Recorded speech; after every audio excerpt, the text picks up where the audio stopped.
Video ini hanya untuk mereka yang punya logika. Bagi yang tidak punya logika, skip aja.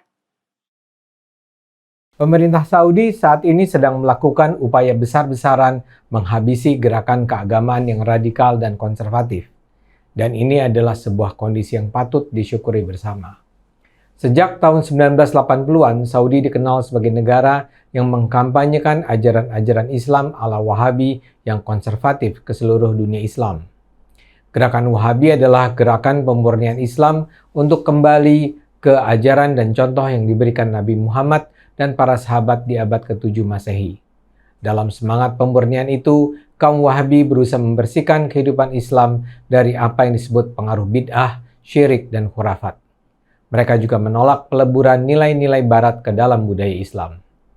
Karena itulah ajaran Wahabi mengharamkan banyak hal. Mereka bukan cuma menyebarluaskan ide, tapi juga mengucurkan dana besar-besaran untuk mendukung semangat Wahabisme itu. Jadi kalau sekarang, 40 tahun kemudian, Saudi berubah haluan dan menghabisi gerakan radikal, itu bisa menjadi tanda-tanda yang mencerahkan. Tokoh utama di balik pemberangusan Wahabi ini adalah putra mahkota kerajaan Muhammad bin Salman. Beragam cara dilakukan Saudi di bawah MBS. Yang paling keras adalah hukuman mati pada mereka yang dianggap terlibat dalam radikalisme, ekstremisme, dan terorisme. Sepanjang 2021 ada 67 orang yang dihukum mati. Pada 12 Maret 2022, dalam satu hari saja 81 pria dihukum mati. Mereka dinyatakan bersalah terutama karena terlibat dalam tindak kekerasan, terorisme, dan penyebaran ajaran radikal. Dalam bentuk yang lebih sederhana, dalam 10 tahun terakhir pemerintah Saudi memecat ribuan ulama yang dianggap tidak layak.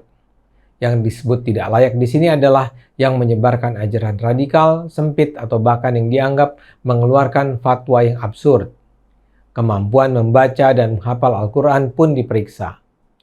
Selain itu, pemerintah juga memantau berbagai website serta konten materi dalam pendidikan keagamaan yang diberikan pada anak-anak muda. Selain menghabisi paham keagamaan ultrakonservatif, MBS mempromosikan paham keagamaan yang pluralis dan liberal. Jadi bisa dikatakan penguasa Saudi berusaha serius menghapus pengaruh kewahabian dari negara mereka. Hubungan antara Saudi dengan Wahabisme sebenarnya sudah berlangsung sejak abad 18.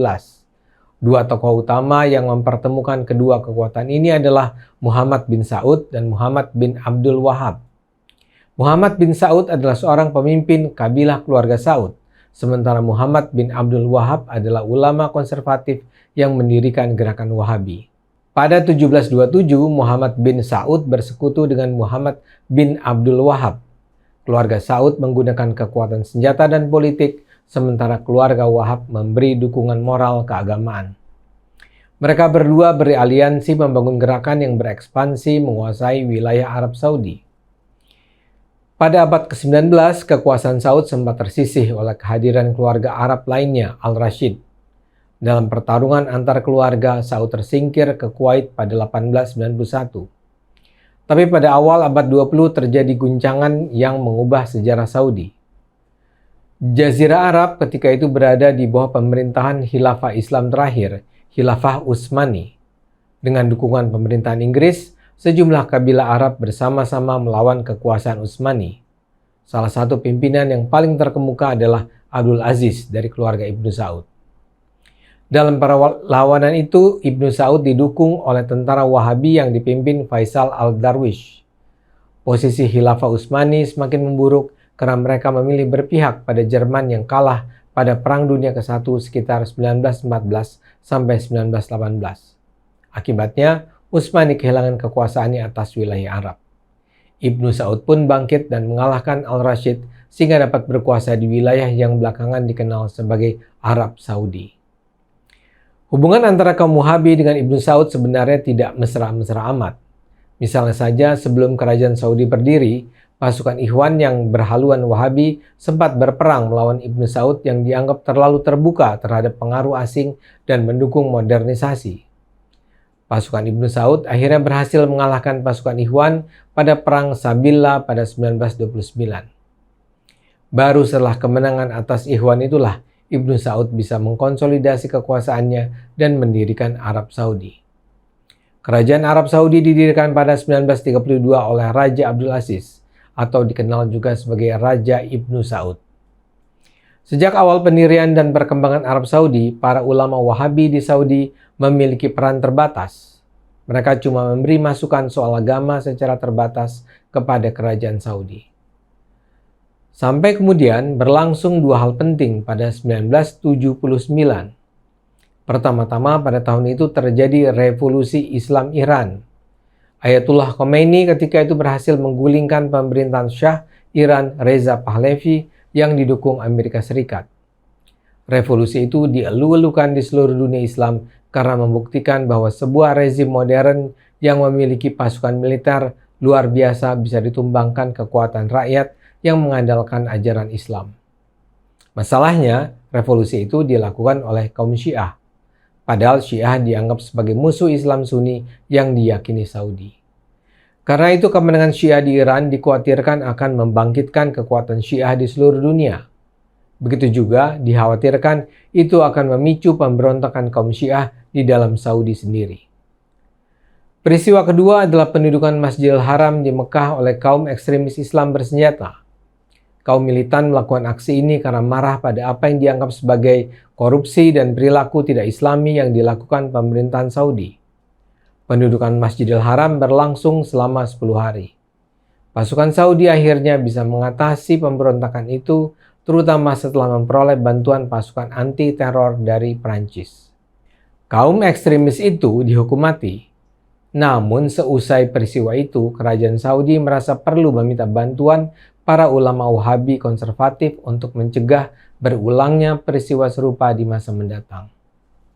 Kesepakatan dengan kaum ulama itulah yang kemudian mendorong tumbuhnya pengaruh Wahabisme di Saudi. Para ulama itu menuntut kerajaan untuk menegakkan hukum Islam secara ketat. Para ulama juga meminta mereka memperoleh kewenangan dalam urusan kenegaraan. Tuntutan itu dikabulkan kerajaan.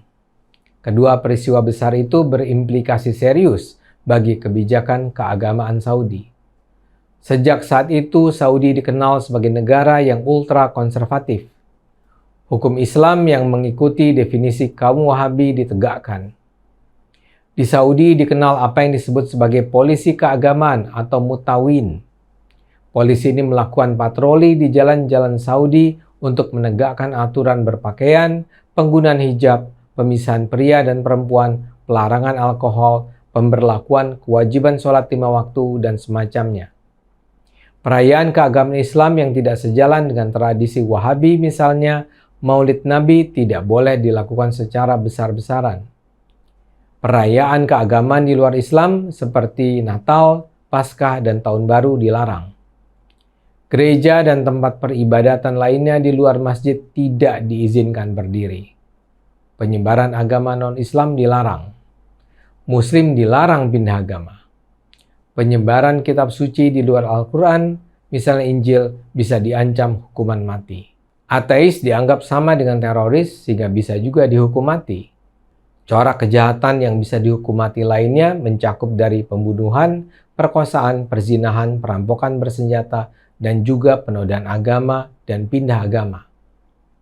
Hukuman mati antara lain dilakukan dengan pemenggalan kepala, dengan rajam, dengan lemparan batu, atau ditembak oleh regu tembak. Para ulama itu juga meminta kerajaan untuk mensponsori penyebaran ajaran Islam ala Wahabi ke seluruh dunia Islam. Itulah yang menyebabkan berlangsungnya gelombang Wahabisme ke segenap penjuru dunia termasuk ke Indonesia. Ancaman Wahabisme itu akan terus terjadi kalau saja tidak terjadi lagi perubahan konstelasi abad 21.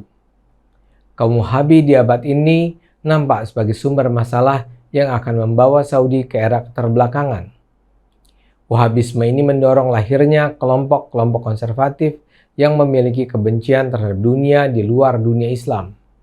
Padahal Saudi pada saat yang sama sedang berusaha membangun wajah baru yang dicirikan oleh kemajuan dan keterbukaan.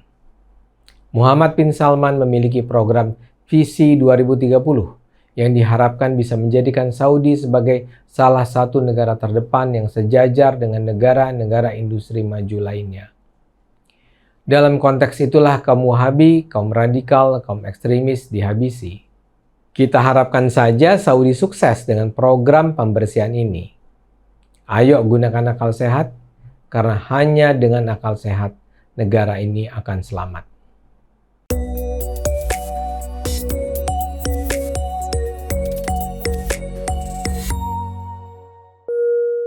Video ini hanya untuk mereka yang punya logika. Bagi yang tidak punya logika, skip aja.